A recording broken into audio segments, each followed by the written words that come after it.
প্রদেশ সভাপতি ছিলেন, তখনও তৃণমূলের নেতারা আপনাকে বলতো মুর্শিদাবাদের সভাপতি।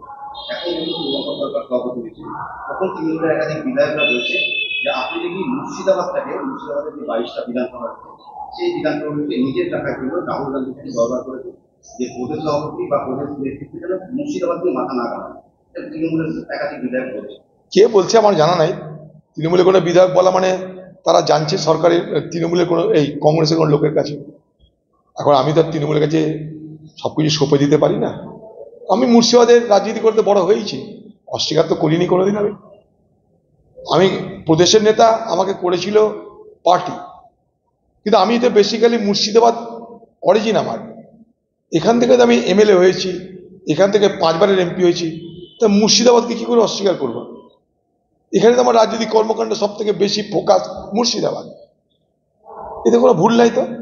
তৃণমূলের তো গায়ে জ্বালা লাগার কিছু নাই। কংগ্রেসের কোথায় ভালো কোথায় মন্দ তা নিয়ে তৃণমূলের তো মাথা ব্যথা হঠাৎ করে কেন আমার অবাক লাগছে। অর্থাৎ তৃণমূল এখনো পর্যন্ত অধীর চৌধুরীর ভূত দেখছে, এটা ভেবে আমার আনন্দ লাগছে।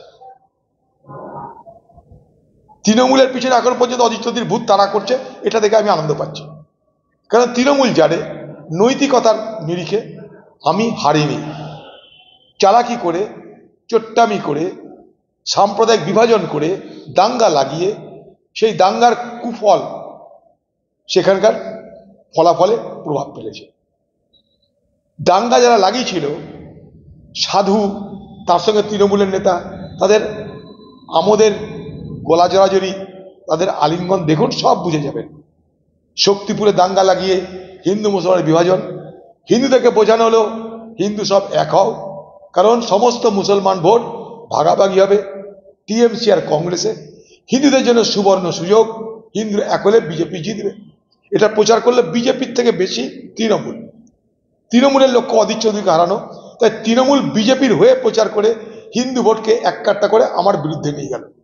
আবার মুসলমান প্রার্থী দিয়ে তাদের প্রচার কি হলো? তাদের প্রচার হলো অধীর চৌধুরী হিন্দু, এতদিন তোমরা হিন্দুকে জিতিয়েছ, আমাদের প্রার্থী মুসলমান, তোমরা এবার মুসলমানকে জেতাও। তো এটা তো কোনো রাজনীতি হয়নি, সাম্প্রদায়িক বিভাজনের খেলা হয়েছে। সাম্প্রদায়িক বিভাজনের খেলায় অবশ্যই আমি অধীর চৌধুরী হেরেছি। আমি হেরেছি মানে এটা নয়, এখানকার মানুষের প্রতি আমার শ্রদ্ধা সম্মান সব উবে গেছে। আর মুর্শিদাবাদ জেলার প্রতি আমার আমার আনুগত্য, আমার ভালোবাসা, শ্রদ্ধা উঠে গেছে। আমি মুর্শিদাবাদ থেকে বড় হয়েছি, তাই মুর্শিদাবাদের প্রতি আমার তো দুর্বলতা থাকবেই। আমাকে যদি কেউ জিজ্ঞেস করে যে আপনি কোথায় রাজনীতি করতে পছন্দ করেন, আমি তো বলবো মুর্শিদাবাদে, কারণ এখান থেকে বড় হয়েছি আমি। বাকি আমাকে যখন বলবে অন্য জায়গায় যান, আমি তখন যাব। যেমন আমাকে বলা হলো ঝাড়খণ্ডে যান প্রচার করতে, আমি গেছি। পশ্চিমবঙ্গে যখন সভাপতি ছিলাম, পশ্চিমবঙ্গে একইভাবে প্রচার করেছি। পশ্চিমবঙ্গে যখন সভাপতি ছিলাম, একের পর এক আন্দোলন করেছি। তৃণমূলের মাথা ব্যথা কংগ্রেসের মুর্শিদাবাদ, কংগ্রেসের প্রদেশ নিয়ে, সেখানে অধীর চৌধুরী, সেখানেও আমাকে টার্গেট করা, এটার মধ্যে আমি কিন্তু একটা আনন্দ উপভোগ করছি।